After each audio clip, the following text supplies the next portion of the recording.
को प्रणाम, छोटों को स्नेह और आशीष। मैं हूँ राजेश त्रिपाठी। स्वागत है आपका मेरे चैनल धर्म दर्पण में। धर्म दर्पण में हमने एक श्रृंखला शुरू की है महान संत और साधकों की जीवन गाथा की। आज महाराष्ट्र के महान संत एकनाथ जी के बारे में हम आपको बताने जा रहे हैं। संत एकनाथ के चमत्कारों की कहानियाँ। हम आपको एक ऐसे संत की कहानी सुनाने जा रहे हैं जो अद्भुत थे और चौंकाने वाली थी उनकी ज़िंदगी की कहानी। हमारा अभिप्राय महाराष्ट्र के प्रसिद्ध संत एकनाथ से है। महाराष्ट्र में जन्मे एकनाथ के अनेक भक्त हैं। यह थे तो ब्राह्मण जाति के, पर जाति प्रथा के कट्टर विरोधी थे। उन्होंने कई ऐसे चमत्कार किए जिसे देख लोग दंग रह जाते थे। आज भी संत एकनाथ का नाम श्रद्धा से लिया जाता है। उस वक्त के साधु सन्यासी भी उन्हें अपना आदर्श मानते थे। उनका जन्म 1533 में वर्तमान पैठण तालुका औरंगाबाद महाराष्ट्र में हुआ था। दूर दूर से लोग उनके दर्शन करने आया करते थे। एक बार एकनाथ जी को मानने वाले एक सन्यासी को रास्ते में एक मरा हुआ गधा मिला, जिसे देखकर वह उसे दंडवत प्रणाम करते हैं और कहते हैं तू परमात्मा है। उनके इतना कहने से वो गधा जीवित हो जाता है। इस घटना की खबर जब लोगों में फैलती है तो वह उस संत को चमत्कारी समझकर परेशान करने लगते हैं। ऐसे में सन्यासी संत एकनाथ जी के पास पहुंचता है और सारी बात बताता है। इस पर संत एकनाथ उत्तर देते हुए कहते हैं, जब आप परमात्मा में लीन हो जाते हैं तब ऐसा ही कुछ होता है। माना जाता है कि इस चमत्कार के पीछे संत एकनाथ ही थे। संत एकनाथ महाराष्ट्र के विख्यात संत थे। वह स्वभाव से अत्यंत सरल और परोपकारी थे। एक दिन उनके मन में विचार आया कि प्रयाग पहुंचकर त्रिवेणी में स्नान करें और फिर त्रिवेणी से पवित्र जल भर करके रामेश्वरम में शिवलिंग पर अर्पित करें। उन्होंने अन्य संतों से अपनी यह इच्छा प्रकट की। सभी ने हर्ष जताते हुए सामूहिक यात्रा का निर्णय लिया। एकनाथ सभी संतों के साथ प्रयाग पहुँचे। सभी ने त्रिवेणी में स्नान किया। तत्पश्चात अपनी अपनी कांवड़ में त्रिवेणी का पवित्र जल भर लिया। पूजा पाठ से निवृत्त हो सबने भोजन किया, फिर रामेश्वरम की यात्रा पर निकल पड़े। संतों का यह समूह यात्रा के मध्य में ही था कि मार्ग में एक गधा दिखाई दिया। वह प्यास से तड़प रहा था और चल भी नहीं पा रहा था। तभी संतों के मन में दया उपजी, किंतु उनके कांवड़ का जल तो रामेश्वरम के निमित्त था, इसलिए सबने मन को कड़ा कर लिया। किंतु एकनाथ जी से नहीं रहा गया। उन्होंने तत्काल अपनी कांवड़ से पानी निकालकर गधे को पिला दिया। प्यास बुझने के बाद गधे को मानो नवजीवन मिल गया हो। वो उठकर सामने घास चरने लगा। संतों ने एकनाथ से कहा, आप तो रामेश्वरम जाकर तीर्थ में जल चढ़ाने से वंचित हो गए। एकनाथ बोले, ईश्वर तो सभी जीवों में व्याप्त है। मैंने अपनी कांवड़ से एक प्यासे जीव को पानी पिलाकर उसके प्राण की रक्षा की। इसी से मुझे रामेश्वरम जाने का पुण्य मिल गया। वस्तुतः धार्मिक विधि विधानों के पालन से बढ़कर मानवता का पालन है, जिसके निर्वाह पर ही सच्चा पुण्य प्राप्त होता है। सभी धर्म ग्रंथों में परोपकार को श्रेष्ठ धर्म माना गया है। परोपकाराय नराम विभूषयाय। इसी तरह से परोपकार जो है वो सब जगह ग्रंथों में गाया गया है। उसके लिए परहित सरिस धर्म नहीं भाई। यही बात संत एकनाथ ने अपने आचरण से साबित की। सारे संत उनकी बात सुन उनके सामने नतमस्तक हो गए। संत एकनाथ का जन्म 1533 में वर्तमान पैठण तालुका औरंगाबाद महाराष्ट्र में हुआ था। उनका जन्म संत भानुदास के कुल में हुआ था। उनकी माता का नाम रुक्मिणीबाई और पिता का नाम सूर्य नारायण था। दुर्भाग्य से एकनाथ के बचपन में ही जब उनके माता पिता का निधन हो गया तो उनके दादा चक्रपाणी ने उनकी देखभाल की। चक्रपाणी के पिता एकनाथ जो चक्रनाथ विष्णु के भक्त थे। चक्रपाणी के पिता अर्थात एकनाथ के परदादा संत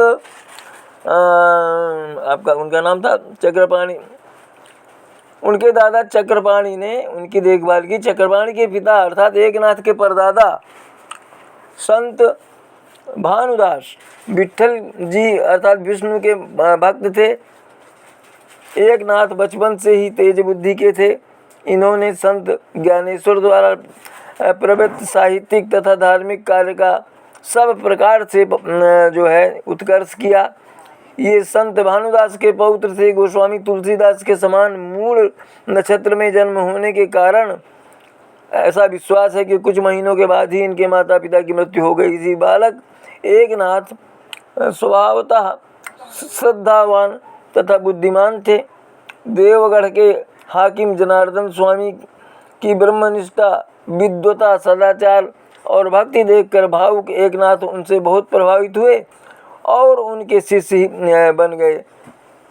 एकनाथ ने अपने गुरु से ज्ञानेश्वरी, अमृतानुभव, श्रीमद् भागवत आदि ग्रंथों का जो है अध्ययन किया और उनका आत्मबोध जागृत हुआ। गुरु की आज्ञा से ये गृहस्थ बने। एकनाथ अपूर्व संत थे। प्रवृत्ति और निवृत्ति का ऐसा अनूठा समन्वय कदाचित ही किसी अन्य संत में दिखाई देता है। उन्होंने मानवता की उदार भावना से प्रेरित होकर अछूतोद्धार का प्रयत्न किया। वे जितने ऊंचे संत थे उतने ही ऊंचे कवि भी थे। इनकी टक्कर का बहुमुखी सर्जनशील प्रतिभा का कभी महाराष्ट्र में इससे पहले नहीं हुआ था। महाराष्ट्र की अत्यंत विषम अवस्था में इनको साहित्य सृष्टि करनी पड़ी। उन्होंने मराठी के माध्यम से ही जनता को जागृत करने का संकल्प लिया। उनकी जो कृतियां हैं, एकनाथ की जो रचनाएं हैं वो हैं चतुश्लोकी भागवत, पौराणिक आख्यान और संत चरित्र, भागवत, रुक्मिणी स्वयंवर, भावार्थ रामायण। मराठी एवं हिंदी में कई सौ अभंग। अभंग जो हैं वो विठोबा यानी विष्णु की स्तुति में गाए जाने वाले छंद को कहते हैं। वे वारकरी संगठन से संबंध रखते थे। इस संगठन के लोग घूम फिर करके धर्म का प्रचार करते हैं। हस्तमालक, सुखाष्टक, स्वात्म सुख, आनंद लहरी, चिरंजीव पद इत्यादि आध्यात्मिक विवेचन पर इनकी कृतियां हैं। लोकगीतों की जिसको भारूड कहते हैं कि रचनाएं भी इनकी हैं। भागवत इनकी सर्वोत्कृष्ट रचना है जिसका सम्मान वाराणसी के पंडितों ने भी किया था। ये प्रथम मराठी कवि थे जिन्होंने लोक भाषा में रामायण पर बृहत ग्रंथ रचा। लोक रंजन करते हुए लोक जागरण करना इनका ध्येय था और इसमें 100% सफल भी रहे। इसीलिए इनको युग प्रवर्तक कवि कहते हैं। इन्होंने ज्ञानेश्वरी की अनेक पांडुलिपियों का सूक्ष्म अध्ययन तथा शोध करके ज्ञानेश्वरी की शुद्ध एवं प्रामाणिक प्रति तैयार की और अन्य विद्वानों के सम्मुख साहित्य के शोध कार्य का आदर्श उपस्थित किया। एकनाथ का समाधि स्थल जो है गोदावरी नदी के पास पैठण में स्थित है। हर साल मार्च के महीने में पैठण में एकनाथ की याद में समारोह आयोजित किए जाते हैं। उनका चमत्कारिक जीवन अब जानते हैं। ईश्वर के परम भक्त एकनाथ जी के जीवन में अनेक चमत्कारिक घटनाएं जुड़ी हैं। कहा जाता है कि वे जिस रास्ते से होकर गोदावरी स्नान को जाते थे वहीं रास्ते में एक दुष्ट व्यक्ति उन्हें नहाकर लौटते समय उन पर कुल्ला करके अपवित्र जल उनके शरीर में जो है डाल देता था। एकनाथ कुछ न कहते चुपचाप पुनः स्नान कर लौट जाते। एक दिन तो उस दुष्ट ने उन पर 108 बार कुल्ले किए। आखिर जब उसका मुंह थक गया तो एकनाथ जी के पैरों पर गिरकर बोला, मैं आपका अपराधी हूँ। एकनाथ बोले, तुम्हारी वजह से मैंने एक ही दिन में 108 बार गोदावरी स्नान का पुण्य प्राप्त किया। दुष्ट ब्राह्मणों ने उनकी सज्जनता की परीक्षा लेने के लिए एक बार एक व्यक्ति को उन्हें क्रोधित करने के लिए उनके घर भेजा। एकनाथ जी भगवत भक्ति में रमे हुए थे, वह व्यक्ति उनकी पीठ पर चढ़ बैठा। एकनाथ ये हंसकर बोले, तुम्हारी इतनी आत्मीयता देखकर मैं बहुत प्रसन्न हुआ। अब उस व्यक्ति ने उन्हें क्रोध दिलाने के लिए गिरजाबाई यानी उनकी पत्नी की पीठ की सवारी भी कर डाली। वह गिरजाबाई से बोले, इस बालक को पीठ ठीक से पकड़े रहना, अन्यथा गिरकर इसे चोट लग जाएगी। गिरजाबाई बोली, मुझे ऐसे बच्चों को संभालने का अच्छा अनुभव है, अभ्यास है। संतों को भला क्रोध कैसे आता। अछूतों के प्रति उनके मन में ऐसा प्रेम भाव था कि उनके पिता के वार्षिक श्राद्ध पर घर में बन रहे पकवानों की सुगंध पाकर कुछ अछूतों द्वारा भोजन की इच्छा प्रकट करते ही उन्हें संतुष्ट होने तक अपने घर बिठाकर भोजन कराया। ब्राह्मणों ने उनके इस कार्य की काफ़ी निंदा की। ब्राह्मणों ने भोजन करने से जो है इनकार कर दिया, मना कर दिया। एकनाथ जी ने भक्ति भाव से पितरों का आवाहन किया।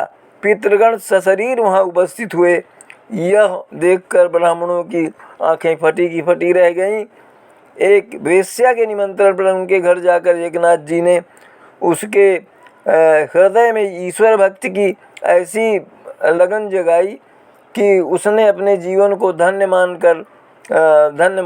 करके जो है वो अपने को धन्य मानी। वो संत एकनाथ का विचार था कि केवल पूजा पाठ से व्यक्ति ब्राह्मण नहीं होता, व्यक्ति के सत्कर्म और उसकी शुद्ध आत्मा ही उसे महान बनाती है। जो लोग जाति के नाम पर भेदभाव करते हैं वे ढोंगी, पाखंडी और अल्पज्ञानी हैं। पतितों और पीड़ितों की सेवा के साथ साथ ईश्वर भक्ति में रमे रहकर संत एकनाथ जी ने सन 1656 को गोदावरी के नदी के तट पर महासमाधि लगा ली। सन 1656 को गोदावरी में उन्होंने महासमाधि लगा ली। इनके गुरु का नाम श्री जनार्दन स्वामी था। गुरु कृपा से इन्हें दत्तात्रेय भगवान का दर्शन हुआ। लोकनाथ जी ने देखा कि श्री गुरु ही जो हैं श्री दत्तात्रेय हैं और श्री दत्तात्रेय ही गुरु हैं। इसके बाद उनके गुरुदेव ने इन्हें भगवान श्री कृष्ण की उपासना की दीक्षा देकर शूलभंजन पर्वत पर रहकर तप करने की आज्ञा दी। तपस्या पूरी करके ये गुरु आश्रम पर लौट आए। तदंतर गुरु की आज्ञा से ये तीर्थ यात्रा के लिए निकल पड़े। तीर्थ यात्रा पूरी करके संत एकनाथ जी अपनी जन्मभूमि पैठन लौट आए और दादा दादी तथा गुरु के आदेश से विधिवत गृहस्थ आश्रम में प्रवेश किया। इनकी धर्म पत्नी का नाम गिरजाबाई था। वे बड़ी पतिपरायण और आदर्श गृहिणी थीं। श्री एकनाथ जी का गृहस्थ जीवन अत्यंत संयमित था। नित्य कथा कीर्तन चलता रहता था। कथा कीर्तन के बाद सभी लोग इन्हीं के यहाँ भोजन करते थे और अन्नदान और ज्ञान दान दोनों इनके यहाँ निरंतर चलता रहता था। इनके परिवार पर भगवत कृपा की सदैव वर्षा होती रहती थी, इसलिए इन्हें अभाव नाम की कोई चीज़ नहीं थी। महाराष्ट्र में एकनाथ महाराज के संबंध में जितनी चमत्कार भरी कथा प्रसिद्ध हैं उतनी और किसी भी महात्मा के संबंध में नहीं है। गृहस्थ आश्रम में रहते हुए एकनाथ महाराज को ऐसे ऐसे अवसरों का सामना करना पड़ा जहां उनके विलक्षण धैर्य, शांति आदि गुण प्रकट हुए। ऐसा धैर्य या ऐसी शांति सामान्यतः किसी के आचरण में देखने में नहीं मिलती। उनकी दृष्टि समदृष्टि थी, यानी सबको समान रूप से देखना। ब्राह्मण, चांडाल, यवन सब उन्हें एक से ही नजर आते थे। घोर चोर तथा वेश्या का भी कृतार्थ करने में उन्होंने कोई कसर नहीं रखी। प्राणी मात्र में भगवत भाव रखते हुए वो जो कुछ कहते थे वैसा ही आचरण करते थे। वर्णाश्रम धर्म को उन्होंने नहीं छोड़ा और भूत दया के भाव को भी उन्होंने नहीं दबाया। दोनों के भूत यानी प्राणी यहाँ दोनों के सम परिणाम पर वो रहते थे। निंदकों और दुष्टों के लिए कभी कोई कठोर शब्द कहकर उन्होंने उनके प्रति घृणा प्रकट नहीं की थी। यही नहीं बल्कि उन्हें अच्छे मार्ग पर लाने के लिए उन्होंने बड़े कष्ट उठाए। लोकोपकार के लिए ही उनका अवतार था। उनके परोपकार में निष्प्रह साधु जीवन की अनेकों घटनाएं हैं, जिनसे उनके विविध दैवीय गुण प्रकट होते हैं। इनके जीवन की कुछ विशेष घटनाओं का जिक्र यहाँ कर रहे हैं।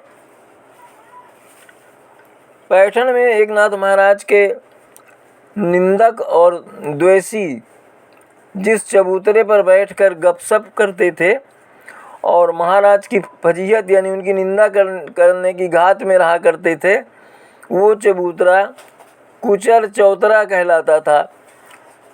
अब भी यह स्थान पैठण में कहते हैं प्रसिद्ध है।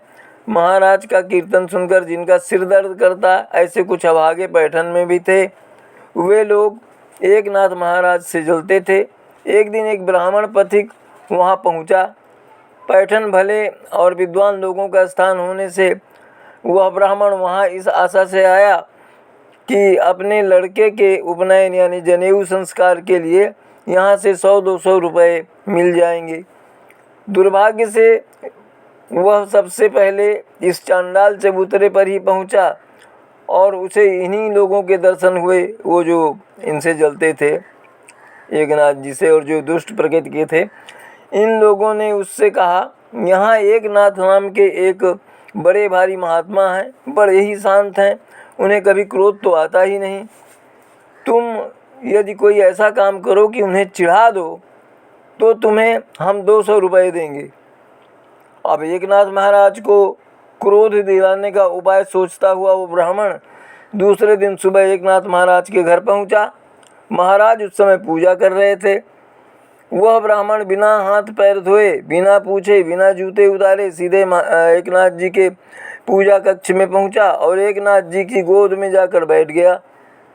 वो समझता था कि जब एकनाथ जी को क्रोध आए बिना रहेगा नहीं, पर किंचित हंसकर महाराज ने उस ब्राह्मण से कहा कि आपके दर्शन से मुझे बड़ा आनंद हुआ। आप और मिलने से तो बहुत लोग आते हैं, पर आपका प्रेम कुछ विलक्षण है। बाजू में पत्नी गिरिजाबाई भगवान के लिए चंदन घिसने की सेवा कर रही थी। उनसे एकनाथ जी बोले, ये ब्राह्मण देव आपसे इतना प्रेम करते हैं, हमसे इतना प्रेम करते हैं कि इनको हमसे मिलने की लालसा में जूते उतारने तक का ध्यान नहीं रहा। हे ब्राह्मण देव, आपके जैसे प्रेमी बहुत कम मिलते हैं। इस प्रकार ब्राह्मण का पहला वार खाली चला गया तो उसने समझा मामला जरा टेढ़ा है, पर 200 रुपये का लोभ उसके मन में था। उसने फिर एक बार प्रयत्न करने का निश्चय किया। एकनाथ महाराज स्नान संध्या आदि से निवृत्त हो चुके थे। मध्याह्न भोजन का समय था। भोजन के लिए उस ब्राह्मण का आसन बिछाया गया और एकनाथ जी के बाजू में उनका आसन लगाया गया। पत्तलें परोसी गईं। घी परोसने के लिए गिरजाबाई झुकी, त्यों ही ब्राह्मण उनकी पीठ पर चढ़ बैठा। तब एकनाथ जी महाराज गिरजाबाई से कहते हैं, संभालना ब्राह्मण देव कहीं नीचे न गिर पड़े। गिरजाबाई भी एकनाथ महाराज की ही धर्मपत्नी थी। उन्होंने मुस्कुराते हुए कहा कि कोई हर्ज नहीं, हरि हरि यानी पुत्र को पीठ पर लेकर काम करते रहने का मुझे अभ्यास है। अपने पुत्र, उनके पुत्र का नाम हरि। मैं भला अपने इस दूसरे बच्चे को नीचे कैसे गिरने दूंगी। यह सब देखकर ब्राह्मण के होश उड़ गए। वो नीचे लुढ़क कर महाराज एकनाथ के चरणों पर गिर पड़ा। एकनाथ महाराज ने उसे उठाया। ब्राह्मण ने सब हाल कह सुनाया और इस बात पर दुख भी प्रकट किया कि मेरे 200 रुपये गए सब। तब एकनाथ महाराज ने उससे कहा कि यदि यह बात थी तो तुम मुझसे पहले ही कह देते। तुम्हें इनाम मिलने वाला था, ये मुझे मालूम होता तो मैं जरूर तुम पर क्रोध करता। एकनाथ महाराज ने जो पिता का श्राद्ध था उनका, तो रसोई तैयार हो गई थी। आमंत्रित ब्राह्मणों को की जो है प्रतीक्षा में एकनाथ दरवाजे पर खड़े थे। इसी समय 4-5 महार माने निम्न जाति के जो लोग हैं, महाराष्ट्र में उन्हें महार कहते हैं, उधर से निकले। घर में रसोई तैयार थी। उसकी सुगंध पाकर वो लोग आपस में कहने लगे, वाह कैसी बढ़िया सुगंध आ रही है, भूख ना हो तो भूख लग जाए, पर ऐसा भोजन हम लोगों के भाग्य में कहाँ। ये बात एकनाथ जी के कान में पड़ गई। वे इस बात को मानने वाले थे कि जितने शरीर हैं सब हरि मंदिर हैं। उन्होंने उन महारों को बुलाया और गिरजाबाई से कहा कि श्राद्ध का जो अन्न है इन सबों को खिला दो। महारों को बुलाकर उन्हें उस रसोई में अच्छी तरह भोजन करा दिया, और जो कुछ बचा वो भी गिरजाबाई ने इन महारों के घर वालों को बुलाकर खिला दिया। इसके पश्चात एकनाथ महाराज ने भोजन में स्वयं जनार्दन है ऐसा इसमें कोई संदेह नहीं कह करके और संकल्प छोड़ा। बाल बच्चों सहित वे महार भोजन करके अति तृप्त हुए। उस भोजन से जो है तथा एकनाथ गिरजाबाई के हार्दिक प्रेम भरे शब्दों को सुनकर उन महारों को की जो अंतरात्मा है अत्यंत प्रसन्न हुई। उन्हें पान देकर विदा करने के बाद स्थान को भली भांति धो लीप करके ब्राह्मणों के लिए दूसरी रसोई बनवाई गई। पर निमंत्रित ब्राह्मणों को जब यह बात मालूम हुई कि उनके माने इन्होंने महारों को खिलाया वहाँ, तो उनके क्रोध का कोई सीमा ना रही। उन्होंने एकनाथ जी को धर्म भ्रष्ट समझकर बहुत अंट संट सुनाया और फटकार कर कहा, तुम्हारे जैसे पतित के यहाँ हम लोग भोजन नहीं करेंगे। एकनाथ जी ने विनय पूर्वक समझाया कि आप लोग भोजन कीजिए, सब शुद्धि करके नई रसोई बनाई गई है, पर ब्राह्मण नहीं माने। तब हार कर यथाविधि श्राद्ध कर का संकल्प करके एकनाथ महाराज ने पितरों का ध्यान और आह्वान किया। कहते हैं स्वयं पितर मूर्तिमान होकर प्रकट हो गए, सशरीर आ गए। उन्होंने स्वयं श्रद्धान्न ग्रहण किया, श्रद्धा का अन्न ग्रहण किया श्राद्ध का, और परितृप्त होकर के आशीर्वाद देकर अंतर ध्यान हो गए। एक बार आधी रात के समय 4 प्रवासी ब्राह्मण पैठण आए और आश्रय के लिए एकनाथ जी के घर पहुँचे। एकनाथ जी ने उनका स्वागत किया। मालूम हुआ कि प्रवासी ब्राह्मण भूखे हैं, पर इधर कुछ दिनों से लगातार मूसलाधार वृष्टि होने से घर में सूखा ईंधन नाम मात्र को भी नहीं रह गया था। इतनी रात में अब लकड़ी कहाँ से आए। एकनाथ जी ने अपने पलंग की निवाड़ खोल दी और पावा और पाटी तोड़कर लकड़ी तैयार कर दी। पैर धोने के लिए ब्राह्मणों को गर्म पानी दिया, तापने के लिए अंगीठी दी गई और यथेष्ट भोजन कराया गया। ब्राह्मण तृप्त हुए और एकनाथ जी को धन्य धन्य कहने लगे। पैठण में एक वेश्या बड़ी चतुर, सुंदर और नृत्य गायन आदि में निपुण थी। एकनाथ जी महाराज के यहाँ हरि कीर्तन आदि श्रवण करने के लिए कोई भी जा सकता था, किसी को भी मनाही नहीं थी। वो वेश्या भी महाराज का भागवत पुराण सुनने के लिए जाया करती थी। उसका पैसा खराब था और दुराचार बढ़ाने वाले पैसे को कोई भी अच्छा नहीं कह सकता, पर वो यह मानना पड़ेगा कि उसके भी हृदय में भगवान का प्रेम था।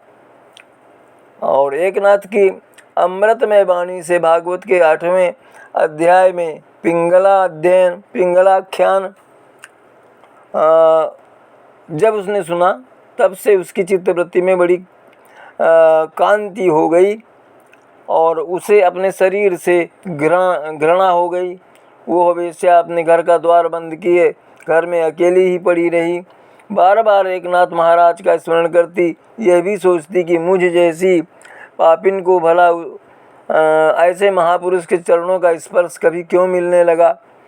एक दिन इसी प्रकार वह सोच रही थी कि एकनाथ महाराज गोदावरी स्नान करके उसी रास्ते से लौट रहे थे। झरोखे में से उसने महाराज को देखा और दौड़ी हुई दरवाजे पर आई। बड़ी अधीरता से द्वार खोलकर गदगद कंठ से बोली, महाराज क्या इस पापिन के घर को आपके चरण पवित्र करने की कृपा कर आपके चरणों से पवित्र करने की कृपा कर सकते हैं?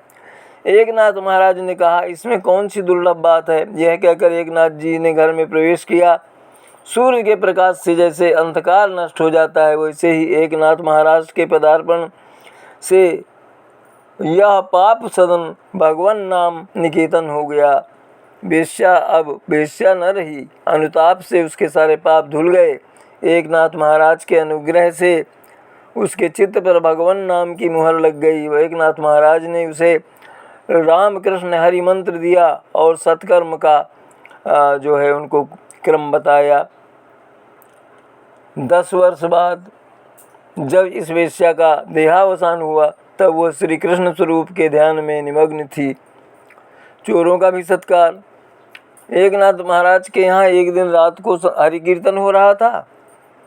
तब जब जो है 3 चोर श्रोताओं की भीड़ में घुसे और इस विचार से कि कीर्तन समाप्त होने पर सब लोग अपने अपने घर चले जाएंगे और घर में सब लोग सो जाएंगे, तब अपना काम बनाएंगे। ये लोग मौका देखते हुए एक जगह छिपे बैठे थे।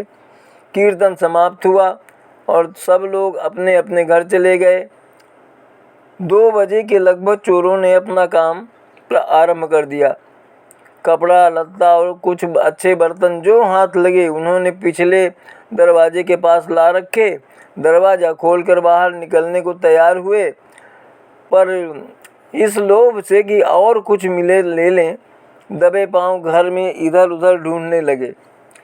ढूंढते ढूंढते मंदिर के पास पहुँचे। वहाँ देखा अंदर एक दीपक टिमटिमा रहा है और एकनाथ महाराज आसन पर बैठे समाधि के आनंद में मगन हैं। यह दृश्य देख एक बार उन्होंने देखा और उनकी दृष्टि नष्ट हो गई।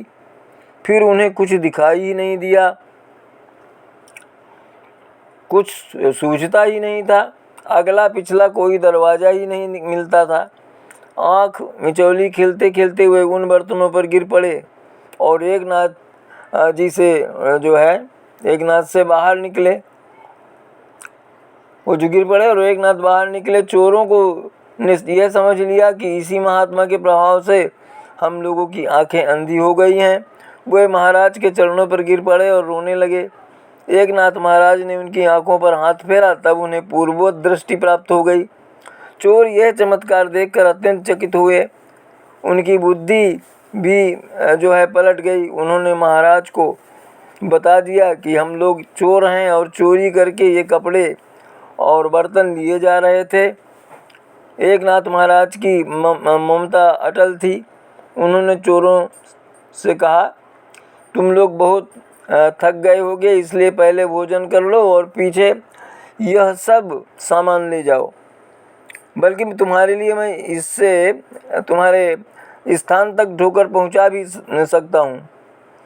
कोई सोच संकोच मत करो, चोरी करना तुम्हारा धंधा है, तुम लोग यह सब ले जाओ।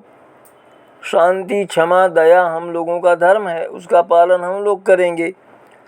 यह कहकर एकनाथ महाराज ने अपनी उंगली में से अंगूठी निकालकर वह भी उनकी ओर फेंक दी, चोरों की ओर। एकनाथ के इस निष्कपट सौजन्य से वे चोर अत्यंत चकित हुए तथा और भी अधिक नम्र हो गए। इसी प्रकार से एकनाथ महाराज के सौजन्य से उन चोरों का मन पलट गया। महाराज ने गिरजाबाई और उद्धव को जगाकर रसोई तैयार कराई और चोरों को भोजन कराया और अपने साथ कुछ भी नहीं ले गए केवल एकनाथ महाराज की उदारता का स्मरण, और उस स्मरण से शुद्ध होकर उन्होंने चोरी करना छोड़ दिया। वे सदाचार पूर्वक रहने लगे और बार बार एकनाथ महाराज की कीर्तन सुनकर सद्गति को प्राप्त हुए। रनिया नाम का एक महार निम्न जाति का व्यक्ति पैठण में रहता था। वो बड़ा श्रद्धालु और सदाचारी था। उसकी स्त्री भी उसके ही समान सुशीला थी। स्त्री पुरुष दोनों ही एकनाथ महाराज के का कीर्तन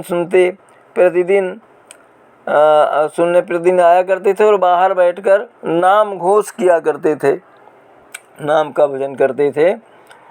एकनाथ महाराज गंगा स्नान के लिए जाएं, उससे पहले रनिया और उसकी स्त्री उनके चलने का रास्ता झाड़ू देकर साफ करते थे। एक दिन एकनाथ महाराज ने ज्ञानेश्वरी के प्रवचन में विश्व दर्शन का प्रसंग छिड़ा। प्रवचन जब समाप्त हुआ तब रनिया ने महाराज से पूछा, महाराज भगवान श्री कृष्ण ने जब विश्व रूप धारण किया तब यह रनिया कहाँ था? महाराज ने तत्काल ही उत्तर दिया, तुम भी श्री कृष्ण रूप में ही थे। रनिया और उसकी स्त्री ने घर जाकर सोचा कि जब सारे विश्व में भगवान ही रम रहे हैं तब हमारा शरीर महार का होने पर भी अपने हृदय में तो भगवान ही विराज रहे हैं। कुछ दिन बीतने पर उन पति पत्नी की यह इच्छा हुई कि एक दिन एकनाथ महाराज को अपने यहाँ भोजन के लिए बुलाया जाए। उनका इस प्रकार प्रेम होने से उनका जो यहाँ समागम होगा, जहाँ हमारे यहाँ आएंगे तो हम लोगों का उद्धार हो जाएगा। रनिया और उसकी स्त्री अन्य महारों की अपेक्षा अधिक शुचिता और स्वच्छता के साथ रहते थे, अशुचि पदार्थ को स्पर्श भी नहीं करते थे और खाने पीने में बड़ा विचार रखते थे। मुख से सदा विट्ठल का नाम जाप करते थे, अपने प्रत्येक काम में दक्ष रहते थे। शरीर अवश्य ही महार का था पर आचरण सर्वथा ब्राह्मण का था। उनकी बिरादरी के लोग विनोद से उन्हें अपनी बिरादरी का ब्राह्मण ही कहा करते थे और शुद्ध आचरण तथा भगवत भक्ति में तो वे दोनों सचमुच ही लाखों ब्राह्मणों की अपेक्षा अधिक श्रेष्ठ थे। एकनाथ महाराज को उन्होंने बड़े सद्भाव से भोजन के लिए न्योता दिया और एकनाथ महाराज ने उसे स्वीकार किया। नगर के लोगों को जब यह बात मालूम हुई तब ब्राह्मणों में बड़ा कोलाहल हो गया, बहुत कोलाहल मचाया उन्होंने। एकनाथ महाराज ने इस कोलाहल का यही उत्तर दिया कि वह अंत्यज है, माने अछूत है तो है, पर उसके ज्ञान में मेरा तेरा इस भेदभाव की कोई पहचान नहीं है। वह आत्मत्व से परिपूर्ण दिखाई देता है, वो सबके लिए समान है। ब्राह्मणों ने सोचा कि देखें एकनाथ महाराज उस महार के यहाँ कैसे भोजन करने जाते हैं। एकनाथ महाराज के घर से उस महार के घर तक रास्ते में थोड़े थोड़े फासले पर ब्राह्मण लोग प्रतीक्षा में बैठे रहे। एकनाथ बेखटके उनके सामने घर से बाहर निकले और रनिया के पहुँचे। रनिया के घर में और उसकी स्त्री ने एक साथ उनकी पूजा की, भोजन के लिए आसन बिछाया, पत्तल रखी, चौक पूरा और महाराज से बैठने के लिए प्रार्थना की। महाराज आसन पर बैठे, पकवान परोसे गए और महाराज ने भोजन किया। पर इसी समय एक चमत्कार हुआ, वह यह कि जिस समय एकनाथ यहाँ भोजन कर रहे थे उसी समय बहुतों ने उन्हें अपने घर पर भी उसी रूप में वेश में देखा था।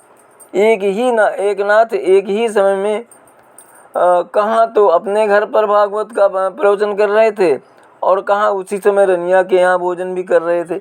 यह चमत्कार जब उन ब्राह्मणों ने देखा तब उन्हें बड़ा ही आश्चर्य हुआ। उनके लिए यह समझना कठिन हो गया कि उन दोनों में से सच्चे एकनाथ कौन है। तब उन लोगों की यही धारणा हुई कि रनिया का सद्भाव जानकर भक्त वत्सल भगवान पांडुरंग ने ही एकनाथ के वेश में रनिया के घर जाकर भोजन किया होगा। एक दिन एकनाथ महाराज मध्याह्न संध्या के लिए गोदावरी जा रहे थे। रास्ते में एक महार का बच्चा अपनी माँ के पीछे दौड़ता चला जा रहा था। माँ पानी भरने जा रही थी, जल्दी में कुछ आगे बढ़ गई और बच्चा पीछे कहीं लड़खड़ा कर गिर गया और बालू का वह मैदान सूर्य की प्रखर किरणों से तप रहा था। बच्चे के मुंह से लार और नाक से नाक निकल रही थी। बच्चा तेजी से दौड़ नहीं सकता था और माँ को आगे बढ़ते देख उसका मन पीछे लौटने को भी ना होता था। इस हालत में धूप से हैरान बच्चे को देखकर एकनाथ का अंतःकरण विकल हो उठा। उन्होंने चट उस बच्चे को गोद में उठा लिया, उसके नाक पोंछी और लार भी साफ की और उसे अपनी धोती उड़ाकर धूप से बचाते हुए महारों की बस्ती में ले आए। वहाँ पहुँचते ही बच्चे ने अपना घर पहचान लिया। घर से उसका बाप दौड़ता हुआ बाहर आया। इतने में माँ भी गगरी लिए आ पहुँची। महाराज ने बच्चे को उसके माँ बाप के हवाले किया और कहा, बच्चों को ऐसे छोड़ न देना चाहिए, उनको हर तरह से पालना पोसना चाहिए, इसमें लापरवाही करना ठीक नहीं इत्यादि उपदेश दे करके और गंगा तट पर चले गए, यानी गोदावरी तट पर। स्नान संध्या आदि करके महाराज घर गए और नित्य कर्म में लग गए। इस घटना के कुछ दिन बाद त्रयंबकेश्वर का एक वृद्ध ब्राह्मण पैठण में आया। उसे कुष्ठ रोग हो गया था और उससे वह बहुत पीड़ित था। पैठण में जाकर एकनाथ का घर पूछता हुआ वह सीधे एकनाथ महाराज के ही घर पहुंचा। मध्याह्न का समय था। महाराज कौवे के लिए खाना डालने दरवाजे के बाहर आए तो वह दुखी ब्राह्मण उनके पास गया और अपना हाल बताने लगा। अपना नाम ठिकाना सब बताकर उसने कहा, यह कुष्ठ जाए इसके लिए मैंने त्रयंबकेश्वर में अनुष्ठान किया। 8 दिन हुए। भगवान शंकर ने स्वप्न में दर्शन देकर मुझसे कहा कि जाओ तुम पैठण में जाकर एकनाथ से मिलो और व्याकुल होकर उसने जो महार के एक बच्चे के प्राण बचाए हैं उसकी तो उसे याद दिलाओ। इस उपकार का पुण्य यदि वह तुम्हारे हाथ पर संकल्प कर दे तो तुम रोग मुक्त हो जाओगे। यह कहकर वो ब्राह्मण रोने लगा और एकनाथ के चरणों पर लौट गया। एकनाथ महाराज ने त्रयंबकेश्वर के ब्राह्मण की सब कथा सुनी और कहा कि मेरे न कोई पाप है न कोई पुण्य ही है, मैंने क्या पुण्य किया वो भगवान त्रयंबकेश्वर ही जाने। ऐसा कोई भी पुण्य मैंने जन्म से लेकर आज तक किया हो तो मैं उसका तुम्हारे हाथ पर संकल्प करता हूँ। ये कहकर एकनाथ महाराज ने जलपात्र हाथ में लिया और संकल्प करने ही वाले थे। इतने में उस ब्राह्मण ने रोका और कहा कि नहीं, आपका सब पुण्य मुझे नहीं चाहिए, केवल उतना ही चाहिए जितने के लिए त्रयंबकेश्वर महादेव की आज्ञा हुई है। ब्राह्मण की इस इच्छा के अनुसार महाराज ने वैसा ही संकल्प लिया और जल उसके हाथ पर छोड़ा। उसी क्षण उस ब्राह्मण का रोग नष्ट हो गया और उसकी काया निर्मल हो गई। 10-5 दिन वह ब्राह्मण एकनाथ महाराज के यहाँ रहा। उनके अलौकिक गुणों को देखकर उसकी प्रसन्नता दिन ब दिन बढ़ती गई। एकनाथ महाराज के गुण गाता हुआ वह त्रयंबकेश्वर को लौट आया। पैठण में एक महार चोरी करके ही अपनी जीविका चलाता था। एक चोरी में वो पकड़ा गया, पैरों में बेड़ियां पड़ी और कारागार पहुंच गया। कारागार में उसे खाने को नहीं मिला, शरीर को बड़े कष्ट हुए, सिर पर बाल बढ़े, इनमें जुएं पड़ गईं और सर्वांग जो है विकल हो गया दर्द से एवं प्राण आँखों में आकर अटक रहे थे। इस हालत में उसके पैरों की बेड़ियां निकाल दी गईं और वह अधमरा सा मनुष्य कई दिन आंगन में लोटपोट करता रहा।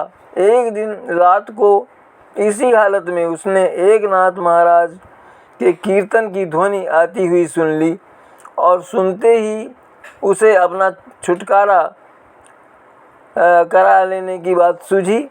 वो धीरे धीरे रेंगता हुआ कैद खाने से निकला और किसी तरह से रास्ता तय करके एकनाथ महाराज के द्वार पर जा पहुंचा। उसकी अंतर्ध्वनि ज्यों ही एकनाथ महाराज के कानों में पड़ी त्यों ही वह बाहर आए और महार का हाल देखा। उसके मुंह से स्पष्ट शब्द भी नहीं निकल पा रहे थे, फिर भी संकेत से उसने जो सुझा दिया कि पेट में उसके अन्न नहीं पड़ा बहुत दिन से। एकनाथ महाराज ने तुरंत खीर तैयार करके उसके मुंह में डाली, बिछाने और ओढ़ने को उसे वस्त्र दिए और सोने के लिए स्थान भी दिखा दिया। वह जब सो गया तब एकनाथ सोने के लिए अपने कमरे में गए। दूसरे दिन एकनाथ महाराज ने हाकिमों को चोर के छूट आने की खबर दी और साथ ही यह भी विनती की कि दवा दारू के लिए इसे अब मेरे ही यहाँ रहने दिया जाए। हाकिमों ने महाराज की बात मान ली और बाकी सज़ा भी माफ़ कर दी। 3 महीने वह चोर महाराज के यहाँ रहा, उसकी बड़ी सेवा शुश्रूषा हुई और 3 महीने में वह पहले जैसा हट्टा कट्टा हो गया। नाथ महाराज के अन्न का ऐसा प्रभाव पड़ा कि उसकी सारी जो मलिन वासना थी वो धुल गई। एक नाथ महाराज के प्रति उसके हृदय में परम पूज्य भाव जो है वो जागृत हुए। पहले का कुकर्म उसने छोड़ा और एक नाथ महाराज की कृपा से वह विट्ठल भगवान का भक्त हो गया, उपासक हो गया। इस घटना के कुछ काल बाद एक दिन की बात है कि एक नाथ गोदावरी जा रहे थे। रास्ते में एक अश्वत्थ वृक्ष के नीचे, अश्वत्थ मतलब पीपल के वृक्ष के नीचे से होकर ज्यों ही महाराज आगे बढ़ रहे थे त्यों ही वृक्ष पर रहने वाला ब्रह्म राक्षस नीचे उतरकर महाराज के सामने खड़ा हो गया। उसने महाराज से कहा, आज तक आपने जितने ब्राह्मण भोजन कराए उन सब का अथवा कैद खाने से भाग कर आए हुए महार की जो आपने सेवा शुश्रूषा की, उसका जो दोनों में से किसी एक का पुण्य मुझे दीजिए, इससे मैं इस योनि के कष्टों से मुक्त हो जाऊंगा। और ब्रह्म राक्षस की यह प्रार्थना उन्होंने सुनी एकनाथ जी ने। पर पाप और पुण्य तो काम जो है सकाम कर्मों से होते हैं। एकनाथ महाराज कायिक वाचिक मानसिक, काया वाचा और मन सारे ही कर्म निष्काम भाव से करते थे। इससे पाप पुण्य का कोई हिसाब उनके पास नहीं था। पाप और पुण्य नरक और स्वर्ग के देने वाले हैं। संत तो इनके परे और निष्काम भाव बोध के द्वारा सर्वथा काम करते हैं। अखंड आत्म स्वरूपानंद ही इनका स्वरूप होता है। एक नाथ महाराज ने कैद खाने से छूटे हुए उस अंत्यज यानी निम्न जाति के व्यक्ति की सेवा शुश्रूषा के पुण्य पर जल छोड़कर ब्रह्म राक्षस को मुक्त कर दिया। एक नाथ महाराज ने भगवान की ऐसी निरुपम सेवा की जिसकी कोई उपमा न हो, कि उनके संगति सुख की से स्नेह से भगवान ने उनके घर 12 वर्ष रहकर उनकी सेवा की। भगवान ने सेवा की। सदा सर्वत्र परमात्मा को ही देखने वाली दुर्लभ ब्रह्मात्माओं की कोटि में जब एक नाथ महाराज पहुँचे, तब स्वयं भगवान ब्राह्मण रूप से उनके यहाँ आकर रहने लगे। भक्त ने भगवान की ऐसी सेवा की कि भगवान की यही इच्छा हुई कि अब हम भक्त की सेवा करें। भक्त जब भगवान को प्राप्त हुए तब भगवान भक्त बनकर नीचे उतर आए। भक्ति का उत्कर्ष भागवतता है, माने भागवत प्राप्ति से है। और भगवान की भागवतता का उत्कर्ष जो है भक्त की भक्ति है। भगवान ही तो भक्त और भक्त ही तो भगवान है। परम भक्त को जब भगवान देखते हैं तब उन्हें भी भक्त बन जाने की इच्छा होती है। आर्त जिज्ञासु और अर्थार्थी यानी अर्थ को जानने वाले भक्तों से ज्ञानी भक्त कोटिशः श्रेष्ठ होता है। और इच्छा होती है उनकी भक्त बन जाने की इच्छा। और ज्ञानी त्वमेव मे मतम, अर्थात अखंड रूप से मेरे अंदर आप ही समरस हो। अभेद भक्त मेरा आत्मा है, मैं ही तो हूँ, मैं ही तो वो हूँ। ईश्वर से एकत्व का भाव, यही तो भगवान ने स्वयं कहा है। प्रियो ही ज्ञानिनो अत्यर्थम मह सच संप्रिय। ज्ञानी भक्त के परम प्रेम के स्थान भगवान और भगवान के परम प्रेम के स्थान भक्त होते हैं। इस प्रकार वे परस्पर के साथ हैं। भक्त को भगवान के सिवाय और कोई बात अच्छी नहीं लगती और भगवान को भी भक्त के सिवाय और कुछ अच्छा नहीं लगता। भक्त के सर्वस्व भगवान और भगवान के सर्वस्व भक्त होते हैं। महाराज की लोकोत्तर भक्ति से मोहित होकर भगवान श्री कृष्ण ब्राह्मण वेश में एक बार एकनाथ के घर आए और उन्हें नमस्कार कर सामने खड़े हो गए। उस समय उन दोनों का इस प्रकार संवाद हुआ। एकनाथ बोले, आप कैसे आए? ब्राह्मण बोला, आपका नाम सुना और इच्छा हुई कि आपके साथ अखंड समागम हो और आपकी कुछ सेवा बन पड़े, इसीलिए आया हूँ। सदा से मैं संतों का सेवक ही रहा हूँ, मुझे वेतन नहीं चाहिए, पेट भर अन्न मिले और आपकी सेवा हो, इतनी ही इच्छा है। एकनाथ बोले, आपके कुटुंब परिवार में कौन कौन है? ब्राह्मण बोला, मैं अकेला ही हूँ, मेरे न कोई स्त्री है न बाल बच्चे। इस शरीर को श्री कृष्ण या श्रीखंडिया कहते हैं। एकनाथ बोले, आपसे सेवा लेने की मुझे कोई आवश्यकता नहीं है, तथापि आप अन्न वस्त्र लेकर आनंद से यहाँ परमार्थ साधन कर सकते हैं। ब्राह्मण बोले, ब्राह्मण रूपी भगवान, बस इतनी ही कृपा चाहिए, अपने कष्ट से अन्न प्राप्त करने की इस दास को अनुमति दें, अनुमति हो, मेरी सेवा आप अवश्य ग्रहण करें। श्रीखंडिया एकनाथ के घर रहने लगा। उसने अपने गुणों से सबको मोह लिया। भगवान की लीला कुछ ऐसी अपरंपार है कि सब प्राणियों में भगवान को देखने वाले एकनाथ भी उनके इस वास्तविक रूप को नहीं पहचान सके। भगवान ने अपनी माया का पर्दा बीच में रखा, अन्यथा एकनाथ जैसे भक्त श्रेष्ठ एक क्षण भी भगवान से सेवा न कराते, परंतु भगवान को एकनाथ की सेवा करना प्रिय था, इसलिए एकनाथ जैसे पूर्ण पुरुष भी उन्हें पहचान नहीं सके। भगवान एकनाथ महाराज के यहाँ नित्य पानी भरते थे, देव पूजा के लिए निमित्त चंदन घिसते थे, ब्राह्मण भोजन के पश्चात जूठी पत्तलें उठाते भगवान और एकनाथ की हर तरह से सेवा करते। धन्य है एकनाथ जिनके भक्ति भाव से मोहित होकर भगवान ही उनके प्रिय हो गए।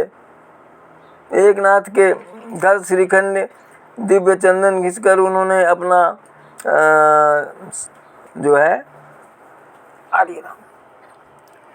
उन्होंने अपना श्रीखंडिया नाम सार्थक किया।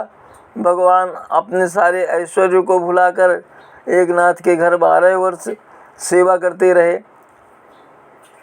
और भूत दया यानी प्राणियों के प्रति दया जिनके रोम रोम से प्रकट हो रही थी, उन एकनाथ के घर पर वह भूत भावन भूतेश स्वयं सेवक बनकर रहे।